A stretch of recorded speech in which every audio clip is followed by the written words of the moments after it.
আসসালামু আলাইকুম রহমতুল্লাহি ওয়া বারাকাতুহু। ১৬ শাবান থেকে ২৯ শাবান পর্যন্ত যে ৪টি আমল করবেন, এতে করে আপনি সৌভাগ্যবান একজন মুমিন হবেন, সকল গুনাহ আপনার মাফ হবে এবং বৃষ্টির মতো রিজিক আসবে। তো আজকে সে বিষয়গুলো আমরা জানবো। যেহেতু ১৬ শাবান থেকে ২৯ শাবান পর্যন্ত যে আমলগুলো আমরা করব, অনেকে কিন্তু সেগুলো জানি না। ১ নম্বরে যে আমলটি করবেন সেটি হচ্ছে নফল রোজা রাখা।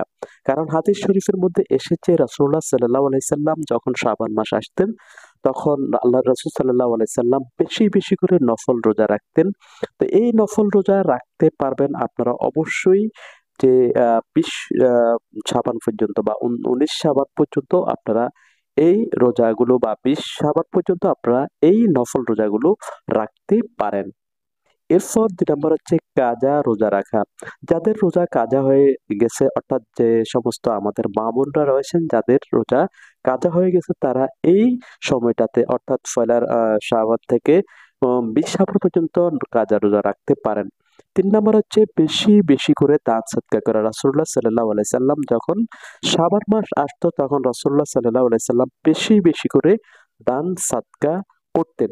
কারণ দান সদকা আমাদের বালা মুসিবতকে দূর করে দেয় এবং সামনে যেহেতু রমজান মাস, তাই রমজান মাসের প্রস্তুতির জন্য এটি করা প্রয়োজন। ৪ নম্বর হচ্ছে ২১ শাবান থেকে ২৯ শাবান পর্যন্ত রোজা না রাখা।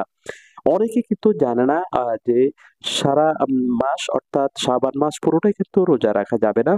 ২১ শাবান থেকে ২৯ শাবান পর্যন্ত রোজা রাখা যাবে না। হাদিস শরীফে তা নিষেধ আছে, যেহেতু পরবর্তীতে রমজান মাস আসতেছে, যে রমজান মাসটি হচ্ছে শ্রেষ্ঠ মাস এবং যে মাসে পুরো মাসব্যাপী রোজা রাখতে হবে এবং সেই রোজা ফরজ। অতএব ফরজ রোজার প্রিপারেশন স্বরূপ ২১ শাবান থেকে ২৯ শাবান পর্যন্ত রোজা না রাখার নির্দেশ